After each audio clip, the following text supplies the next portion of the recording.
Hello, everybody. Welcome into Talking Fitchburg on this Tuesday, January 11, 2021. I'm Jeremy Crosby. Hope you're having a wonderful day or had a wonderful day, depending when you're watching this. And we're glad you're here with us for another edition of Talking Fitchburg. Brutally cold outside. That's what I have to say. I went and got some coffee today. Coffee. Go get it. And it's funny that my hand is burning with the coffee, but on the other side, it's freezing with the cold air. It's kind of a weird sensation for walking in the parking lot, but just cold. Cold. But a warm-up's on the way. So we're good on that front. And we've got some good headlines as you settle in, warm up, bundle up, whatever. And let's tell you about what's coming up on the show today. We're going to talk about a little bit about fire safety being so hot out there. Cold. Wow. Well, you know where I'm at. The carbon monoxide poisoning. We want to make sure that you prevent that. A little dyslexic. I think I am dyslexic. I don't know. I think I am a little bit. And either way, we've got that. Plus, we'll be talking about holiday returns and exchanges with the Better Business Bureau today. So we've got a lot to get to today as we work through a Tuesday. Let's turn to the headlines. And we start with job openings here at the city of Fitchburg. We got a few of them for you if you want to join our team. We'd love to have you. We start off with the case manager down at the senior center. One of our senior center social workers is moving on to a dual role with the police department and senior center. So we have an opening now down there to join the team. We also have a fire science intern, outreach librarian is open back up, paid on-call firefighter, and public works maintenance worker. All of those are available at the website. Go to fitchburgwi.gov and you can check on our job openings career page. There's right on the homepage. You can't miss it. And get yourself enrolled, and hopefully we can get you in for an interview. All right, we've got community meals to tell you about coming up in celebration of Martin Luther King Day. And here's what it says. Little John's will be cooking up and distributing over 2,000 meals in celebration of MLK Day. It says join us this Saturday, the 15th. And all are welcome from 1 to 3 p.m. on the 15th. You can pick up an individual or family meal of barbecue chicken, mac and cheese, and collards while supplies last. Pick up meals from one of the following partner sites we've got right here in Fitchburg. The Boys and Girls Club on Allied Drive, 4619 Genuine Road here in Fitchburg. You got the Goodman Community Center and East Madison Community Center. And they are all the partners here that are making this happen. You can check out more information on the social media page of Little John's, doing some great work here in our community and surrounding communities. All right, help keep our roadways safe. There is a new law that helps protect our workers that are out on the roads. Take a look at this. Help keep our roadways safe. A new law recently signed by Governor Evers makes it illegal for drivers of motor vehicles to use a cellular telephone other than a voice-operated or hands-free device while driving through an area where workers are engaged in highway maintenance, construction work, utility work, and emergency or roadside response area. The only exception is to report an emergency. This includes construction zones and accident scenes. Drivers should be focused on driving and not taking photos and videos of emergency scenes. Most secondary crashes around emergency scenes are preventable, and those helping others at these scenes need your help to make it home safely. And I can't tell you, I follow a lot of public safety entities, and I've seen in the last year and a half more crashes to public safety vehicles than I ever can remember. And it's scary stuff out there. So please slow down, put the cell phones down, and be safe when you pass through any of these areas where there are maintenance workers, emergency folks trying to do their job and get home safely. Turning our attention to AARP tax help. Starting tomorrow at the Fitchburg Senior Center, you can call in for 3 different times for tax help. But you have some things that you have to meet for certain criteria. One of those is you have to come to the senior center 3 times to meet that criteria. Either way, the line opens tomorrow, 608-270-4290, 608-270-4290, and you can get yourself signed up for some tax help. Remember, it fills up fast, so call right away tomorrow if you are interested in getting some tax help. Let's talk about literacy at the Fitchburg Public Library, happening this Thursday, January 13th. Join Miss Jessie for literacy tips, tricks, and activities for toddlers. Starts at 9 a.m. It'll be on the Facebook page of the Fitchburg Public Library. And you can watch that video starting at 9 a.m. All right, that does it for our headlines. Coming up next, we open up our digest. We'll be talking with our friends from the Better Business Bureau. Tiffany Schultz will be here. We're talking about making those gift exchanges. Yeah, you got something to return? We'll tell you how to do it safely. Next, right here on TF. You could be spreading the coronavirus without realizing you have it. So follow guidance from authorities where you live and do your part. It's important to limit in-person interaction with anyone outside of your immediate household, but phone and video chat are safe ways to connect. It's also important to limit any social gathering. This advice applies to people of any age, including teens and younger adults. Visit coronavirus.gov for the latest information.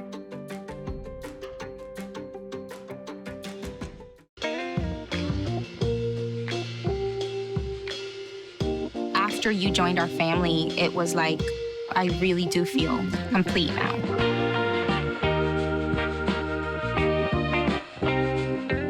Our hearts are made stronger by how we treat others. Put her there. The light you share can impact those around you, but so can the darkness. Later, twerps.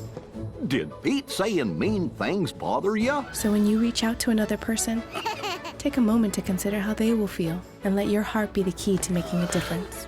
Because of you, someone's entire day, year, or even life can change. In every heart, there's hope.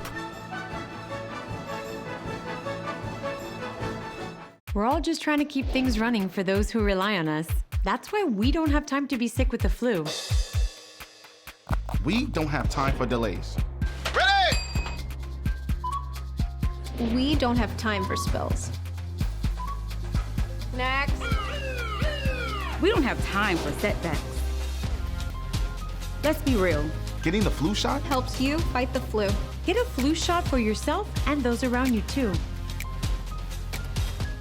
Hello, everybody. Welcome back into Talk to You Fitchburg. Joining today from the Better Business Bureau right here in Southern Wisconsin, our favorite BBB All-Star, Tiffany Schultz. Welcome back to the show, Tiffany, and happy holidays. How you doing?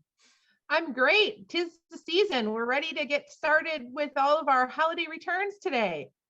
Darn right we are, because, it is the season of returns, which actually it's going to be so unique because a lot more people are doing this stuff online. So I think there's a lot, it's not as easy as it probably could have been in the past, but you got to think about these things up front, I think, more or less before you even make the purchase. So it's kind of really, I don't know. Yeah, I mean, you probably should have always done that, but maybe because I've listened to you enough now, I know better to to check ahead. But getting in the frame of this holiday returns and exchange, where do you start?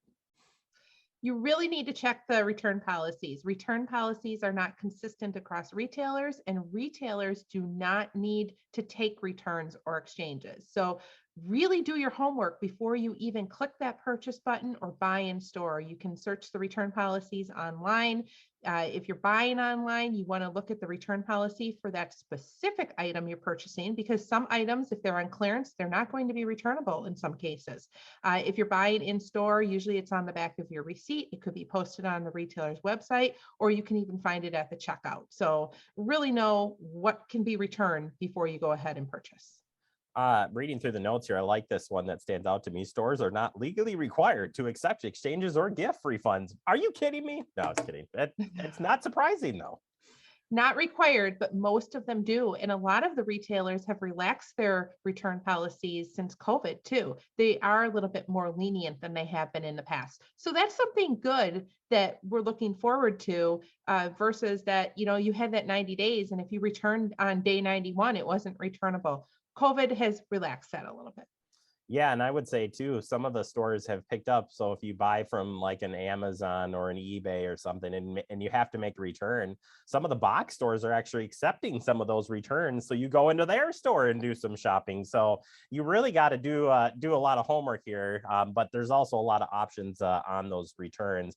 So tips to make it hassle-free, getting to know the store policy. Just kind of review that. So you say you can see it at checkout, but what would be some good ways of learning more about their policies? That's the key, to know the store policy, regardless if you're shopping online or you're shopping in store. What is your return time frame on that? Sometimes it's even printed on the receipt, the last return date that you can bring that item back. Do you need to show an ID when you return? When is it returnable? How do you return it? We're going to talk about these things throughout these next 10 minutes of, what you really need to have in order to make that return if it's returnable. Yeah, so understanding those returns, so whether you buy it online or in store might differ from returning that product or item. And how you can return that too. Like you had mentioned, some of the big boxes do have Amazon return sites. And if you purchase on a retailer's website, sometimes you can return it in store into that big box versus shipping it back. Again, there's some things that come along with that too. So we're going to learn more here in just a few minutes. Darn right we are. So getting the details on the product warranty, probably a big one. And so I feel like a lot of people, maybe it's just me, you look at it like, but probably not a good idea. This is a big one that comes into play when you're purchasing furniture, appliances, even small appliances. They offer a warranty, but how is that warranty? How do you get that warranty? Do you have to send the item back to the manufacturer? Is the retailer going to send it back to the manufacturer? Is somebody going to repair it to you? You want to find out who's responsible for that warranty, because sometimes it's just not as easy as returning it to the retailer. Absolutely. And how about keeping that receipt or packaging? Is that important? The receipt and the original packaging is extremely important. Some retailers will not accept return items without that original packaging. And some of the retailers even want the original receipt. It's always good to get a gift receipt. In most cases, a gift receipt is going to suffice. However, some retailers may want that original receipt. And in that case, you're going to need to get the gift giver involved. Oh boy, that's probably not a good conversation to be had. Hopefully it's some reason, good reason for that. Anyway, bring your ID. So important. You should have it anyways, but why do you need that? Many retailers are requiring an ID to return items to prevent fraud. And in a lot of cases, retailers only allow you to return a certain value of items in a given time frame, whether it be 6 months or a year. So having your ID handy when you do go up to the counter to make that return is just going to make your return process a lot easier. All right, attention, all of you lazy people out there like myself or procrastinators, returning these items in a timely fashion. Ding, ding, ding, ding, ding. I just like bells are going off right now here because you got to do that. The week after Christmas is usually a very heavy holiday return and exchange time frame, but you're not limited to that week that you have to return. Obviously, you want to get something that you like, or maybe you got the wrong size sweater, you need to exchange it, you want to wear that, but there's usually a return window there, and it's usually printed on the back of the receipt. Sometimes the gift receipt has the last return date on it, but keep in mind that some retailers have gotten very lenient with COVID, and they've flexed their return policies. So a return policy that used to be 90 days may now be 120 days. Do you want to wait until the very last day to return? Probably not. But there's also retailers who will accept a return way after an item has technically expired to be returned. So keep that in mind too. Just because they say you can't return it doesn't mean that they're not going to accept it when you get to the store. Yeah, good tips there. Looking at the exchange and whether you're going to get in-store credit back or put back on the card, you got to do that research ahead of time before you come out there, because you don't want to be surprised when if you have to return those items. It's really going to depend on what form of proof you have of purchase. Do you have a gift receipt? If you have a gift receipt, most likely you can get the return value back. They might give you a gift card back, or they might give you in-store credit, or they could give you your money back. If you have the original receipt, likely you're going to receive the full value back in the same form of payment that you paid with. So keep all of that in mind. Just because you return an item doesn't necessarily mean you're going to get cash for it. If you don't have a receipt, you very well could get the lowest sales price back too. So there's a lot of variables, and you really need to know the retailer's return policy and exchange policy before you go ahead and expect anything. Absolutely. Tiffany, if people want to learn more about any of these tips we just talked about today, or more just great tips on safe holiday shopping, about any of the, where can they find that? Head on over to bbb.org. We have a great holiday page with a lot of holiday tips on all types of different topics. All right, Tiffany Schultz, Better Business Bureau. Thank you so very much. I'm ready to return my. No, I'm just kidding. I know how to do it if I have to safely. Happy holidays to you. We'll talk to you later this month. Thanks for having me. Thank you. Check out the BBB's website for all information. And by the way, you should really check it out and do your research before you head out this holiday season. We'll take a quick break. More to come. You're watching Talking Fitchburg. See on page 4 that the projections need to be flood next Thursday. Seriously? Thursday? Can't do that. This is really inconvenient. I have yoga that day. I have no time for this. So I can't do Thursday, but I can do Friday. Disasters don't plan ahead. You can. Talk to your loved ones about how you're going to be ready in an emergency. Don't wait. Communicate. Severe weather can strike anytime, anywhere, but there's a simple way to stay safe. Hey, Jim Cantore here. I stay safe in dangerous weather by planning ahead. You can stay safe too with a few easy steps. Build an inexpensive kit with supplies for your family's needs. Write down important information like phone numbers and medications. Always talk with your family and remember any pets in your planning. Be ready, be safe. Start your plan today at ready.gov/plan.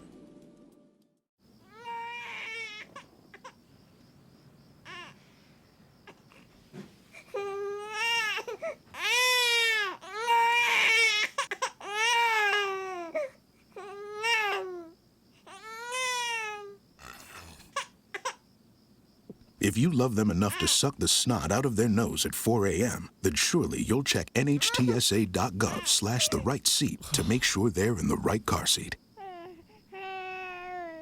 Welcome back into Talking Fitchburg. Joining today from the Fitchburg Fire Department, my friend Adam Dorn. I call him just Dorn because that's what everybody else calls him. Or they call you something else, and we can't use that here. But today we're going to call you the carbon monoxide expert as we talk about carbon monoxide safety. Super important topic. And there's so many different places to go with this, and we've had so many different discussions, demonstrations, and whatnot. But first and foremost, where is CO found? That I think is the starting spot here of our discussion today. Yeah. So CO can be found anytime you burn fuel, whether it's in cars, trucks, small engines. It can be found in stoves, lanterns, grills, fireplaces, gas ranges, furnaces. It can build up inside, it can build up indoors, I should say, and it can poison people and animals who breathe it. The reason for that is because carbon monoxide, or CO, is an odorless, colorless gas, and it can kill you. Simple as that. Simple as that. Are we done? We're done. Yeah, no, we are not done here. Good. There's a lot more. So symptoms, I think this is where it kind of gets complicated. But one thing that I noticed the last time I was out at the department taking some photos, you guys got these really cool meters that I recognize from the classic days of running on an ambulance that alert you. Because sometimes, based on these common things, headache, dizziness, weakness, upset stomach, vomiting, that could be a whole slew of things you might not even know because your alarm might not even be going off because maybe you don't have an alarm. What are those symptoms? And, how do you guys stay safe when you get to these calls, whether you know it or not? Yeah. So let's start with some of the symptoms. Like you mentioned, it's a headache, dizziness, weakness, upset stomach, vomiting, sometimes chest pain and confusion. Confusion is more along the more severe end. You've been exposed a lot longer. A lot of these symptoms are described as flu-like. So if you breathe in a lot of carbon monoxide, it can take a while to make you pass out, or it can eventually kill you. That's why it's so important to have carbon monoxide detectors in your homes, because people who are sleeping or those that have taken in a lot of alcohol over a period of time, they can actually be killed because of the carbon monoxide in the environment. So it's very important to have carbon monoxide detectors because of that. So when you guys show up to a scene and it's carbon monoxide alarms going off and people are out of the house or whatever the case may be, what are you guys looking for first and foremost, and how do you stay protected? So we do a couple things. One, we rely a lot on the information that's called in by the caller, right? So when they call 911, they're asked, hey, is anybody sick? Do they have headache, right? They go through the list that we just went through. They go through that list and they ask a few more questions. That's our first step to finding out or trying to determine whether or not there's an issue. We do that. When we get to the home, we have a 4-gas monitor that we can use. It monitors 4 different parts of the atmosphere, and we go into the building with that to determine whether or not there's carbon monoxide.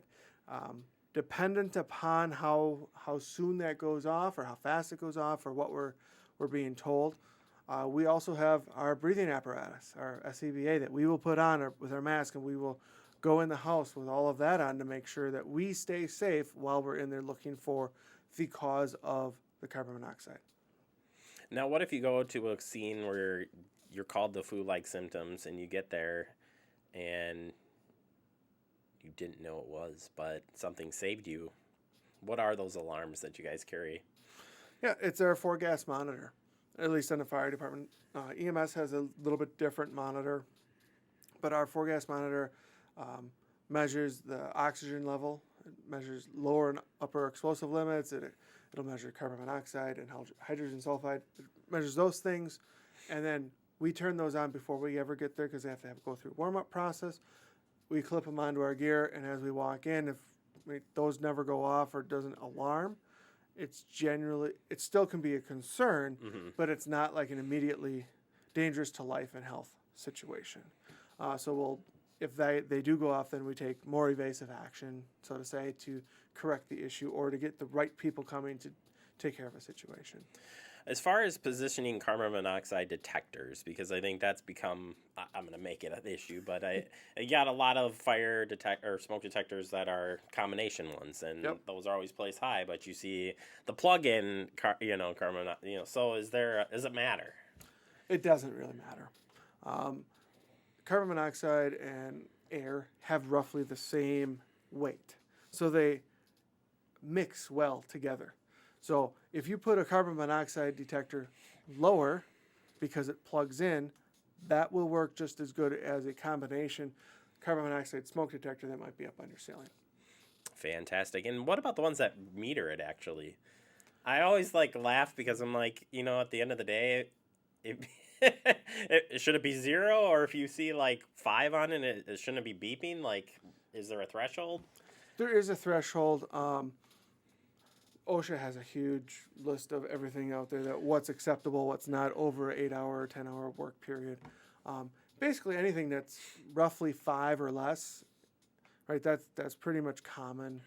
I mean, because you go outside, you're going to have about 5 parts per million. If you're standing next to a vehicle, it's just that if you're there for an extended period of time, that's when it starts to become an issue. So I'd say anything under 10 is pretty common. It's okay. Should it read 0? Probably. But if it gets above that 10 mark, right, then it'll start to alarm very shortly after that. And like you said, the ones that have the meters can be interesting to read, right? Because some people take a lot of effort or take that into consideration, like, oh, it's only this, or oh, it's all of that. Really don't matter. If the alarm's going off, get out. Call us. Let us come and help and figure this out. All right, couple of quick extra pieces here. So it's getting colder. We're starting our vehicles. Why is it important? And we're not recommending this. We have, the recommended not running your vehicle to heat up, but we know what happens. But not leaving it in the garage because carbon monoxide builds up in your garage and it can find its way into your house. But I opened the door, Dorn. Doesn't matter, Jeremy, because with the wind direction, the wind could be blowing it right back into your house every time you open and close the door. Or maybe your door is closed and the seal around your door has disintegrated to the point where there's a nice little draft that comes in. CO will get through there. If you need to warm up your vehicle, take your vehicle outside, let it warm up outside, close the garage door as it's warming up. But even that, it's probably not the best thing to do because now you have an unattended vehicle running in your driveway and we don't want people's vehicles to be taken. Well, I still think you can never really guarantee that those fumes aren't getting it. Even if you close your garage, I mean, it's not like they're sealed tight completely. Right. I mean, you got insulated garages, but whatever. Same with generators. So again, thinking of the hunting crowd and stuff, and there's been some very unfortunate accidents with those. Why you can't be in the same room as a generator, and B, how far away do we need to put them? Yeah, you definitely don't want to be in the same room as a generator because they do produce carbon monoxide and other gases, right? So I would suggest at least 20 feet away from whatever building you're going to be in. Number one. Number two, get a carbon monoxide and explosive gas detector and put that in your, let's say, call it your ice shanty, right? Or your hunting cabin. Put them in there. Put smoke detectors in there. It don't matter if you're there for a couple hours or a couple days. The $15, $20 that you're going to spend on each of those devices is well worth it for your family to make sure you come home safely. Yeah, I can't imagine just sitting in a even if it was a small cabin or a hunting cabin and the wind's blowing the right way and you don't know it. Mm-hmm. Yeah, could lead to some bad things. Yes, all right, Dorn. Well, I appreciate the information. If people want to learn more about fire safety in general, where can they find the facts? Go to our website, fitchburgwi.gov/fire. Go to Fire Fitchburg. I like it. Yeah. You didn't even say that, but I just maybe have to automatically talk to IT about that. Gosh. Well, that's denied. Yep. I'm denying it for you right now. All right, Adam Dorn, thank you so much. We'll catch up with you real soon. Sounds good. Thanks, Jeremy. You betcha. We'll take a quick break. More to come. You're watching Talking Fitchburg.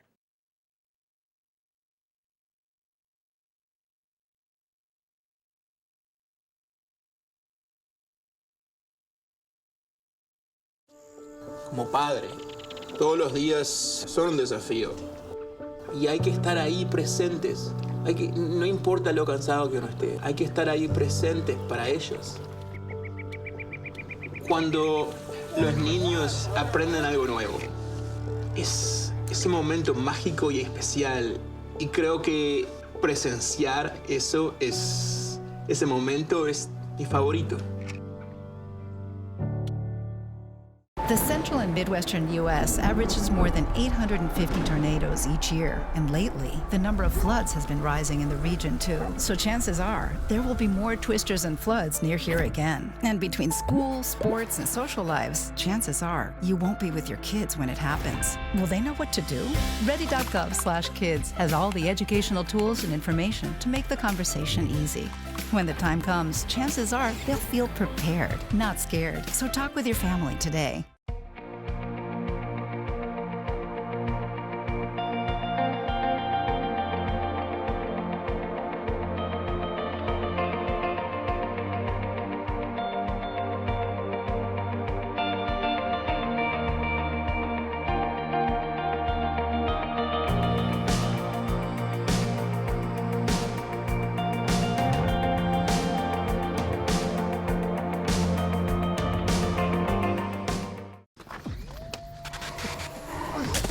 Multiple studies have shown that marijuana can slow both driver reaction and response time, which can be really dangerous.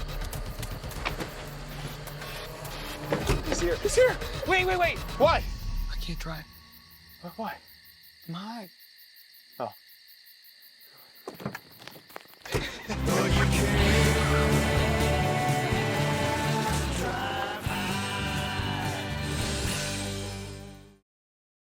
Welcome back into Talking Fitchburg. Wrapping up the show for the day, I want to thank Adam Dorn for the Fitchburg Fire Department and Tiffany Schultz from Better Business Bureau helping us out. We appreciate their help, and we'll have both of them back on the show later this month. As we wrap up, remember you can stay connected with FAG TV even when I'm not here. We're out there. We're here for you. And if you haven't joined in on the fun, well, Andrew says now is the time. That's right. Head to our website, fitchburgwi.gov. FAG TV. Find out more there. Have a good day.